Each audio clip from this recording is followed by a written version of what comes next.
Washington, AP. 14 years after Muqtada al-Sadr's militias fought American troops, the United States is preparing to work hand-in-hand with the charismatic Shiite cleric and his movement, hoping to find common cause in curtailing Iran's influence in the wake of an upset Iraqi election. Like many Iraqis, Washington was caught off guard by the election, in which a coalition organized by al-Sadr took the largest share of the parliamentary vote. Although al-Sadr, who didn't run himself, won't become prime minister, his movement will have an outsized role in building the next government and determining the course of Iraq's future.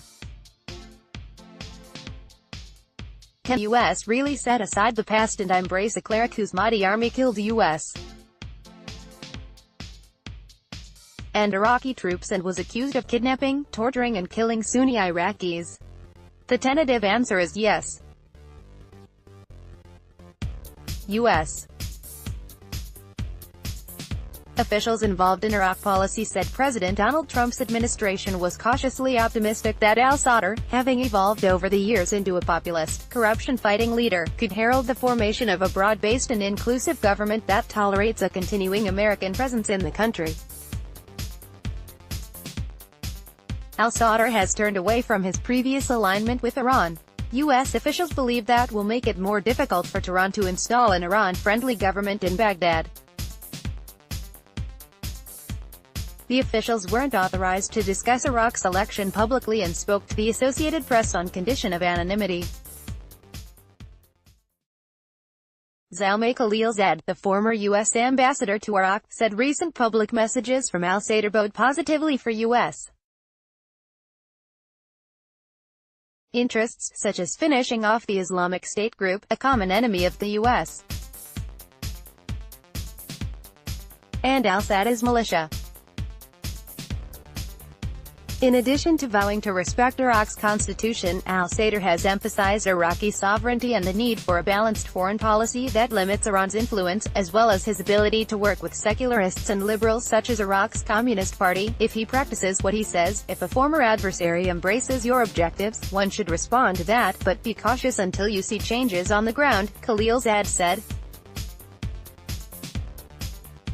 If he's willing to engage, we should be prepared to engage as well. Publicly, the Trump administration has said little about the success of al-Sadr's slate of candidates, in part because the vote count hasn't been finalized and a new coalition government has yet to be formed.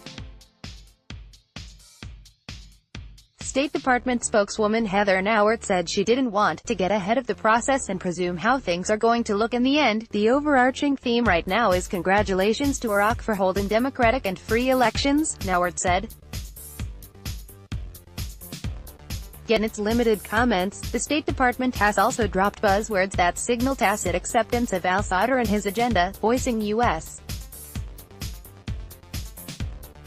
support for a nationalist government that is sovereign and leaves sectarian divisions behind. In many ways, al-Sadr's surprising political climb mirrors that of Trump and other nationalist figures in Europe, Asia and the Arab world who have tapped into the populist impulses coursing through world politics.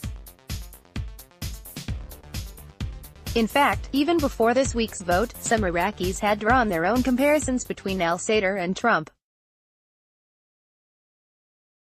With an extraordinary ability to work the media and attract millions to his fiery rallies, al-Sadr railed against corruption and threats from outside the country's borders.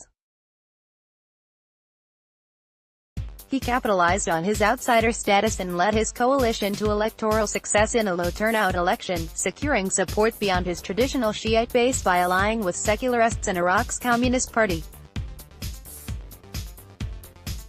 It was that populist message that won over Abu Ali Swerow, 50, who backed al-Sadr's candidates in the election.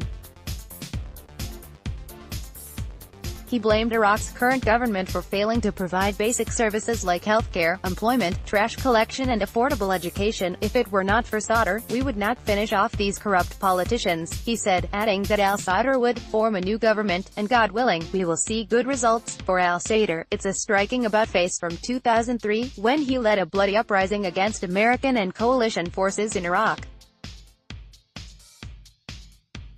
Yet behind the scenes, the U.S. has been in quiet contact with al-Sadr and his camp since at least 2007, several current and former U.S. officials said. Peter Fever, who helped draft Iraq policy in the George W. Bush administration from 2005 to 2007, said the U.S. had long recognized that, for better or worse, al-Sadr did have a legitimate political base. If the leopard could change its spots, then there might be some political future, said Fever, now a Duke University professor. He was young enough that it was possible. In an AP interview this week, al-Sadr spokesman, Salah al-Obeidi, indicated his group had moderated its views.